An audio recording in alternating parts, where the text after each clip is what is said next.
কোথাও রাজকুমারকে খুঁজে পেলাম না মহারাজ। কি এতগুলো লোক থাকতে থাকতে খুঁজে পেলে না? যাও গোটা রাজ্য তন্ন তন্ন করে খুঁজো। আর কোথাও খুঁজতে যেতে হবে না মহারাজ। দাঁড়াও, রাজবংশের মান সম্মান সব ধুলোয় মিশে সামান্য একটা বেদের মেয়েকে বিয়ে করেছো? তুমি ভাবলে কি করে এই নিচু জাতের মেয়েকে আমি আমার প্রাসাদে ঠাই দিব? তার অঙ্গীকার পালন করার পুত্রের কর্তব্য, তাই আমি জ্যোৎস্নাকে বিয়ে করে এনেছি রাজপ্রাসাদে। পিতার অঙ্গীকার পালন করার আগে পিতার কাছ থেকে অনুমতি নেওয়া দরকার ছিল তোমার। সেই অধিকার নিজে থেকে হারিয়ে ফেলেছো। সংযুক্ত হয়ে কথা বলো রাজকুমার। রাজবংশে জন্ম নিয়ে রাজবংশের মান সম্মান সব ধুলোয় মিশে দিয়েছো। প্রতিটি রাজ্যের লোকের সাথে তুমি বেইমানি করেছো। মহারাজ, বেইমানি আমি করিনি, বেইমান করেছেন আপনি। কি তুমি রাজপুত্র হয়ে রাজার উপরে কথা বলছো? তুমি কি রাজ্যে বিদ্রোহ করতে চাও? হ্যাঁ হ্যাঁ, আমি বিদ্রোহ করতে চাই।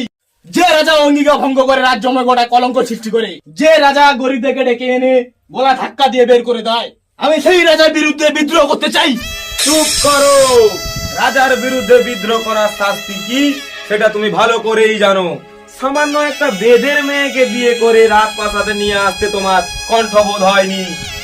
তোমাকে আমি কোনো দিনও ক্ষমা করব না। আমি ক্ষমা চাইতে আসিনি মহারাজ, এসেছি আপনাকে জানাতে।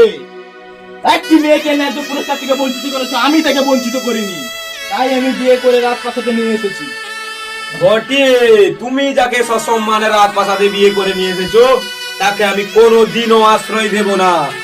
কারণ রাজপ্রাসাদ রক্ষা করার দায়িত্ব রাজার।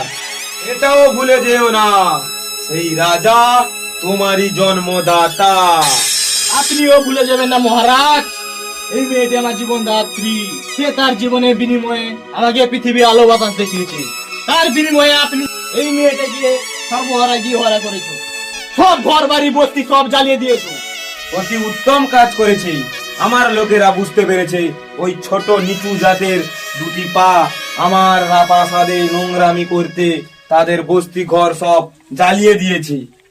সেই বস্তির এই মেয়েটি গোলা থেকে রক্ত বের করে সেই রক্তের দায় এখনো প্রাসাদে লেগে আছে। আজ তাদের হুকুম দিন এই প্রাসাদ জ্বালিয়ে দিতে। চুপ করো। তুমি ধৈর্যের বাঁধ ভেঙে দিয়েছো।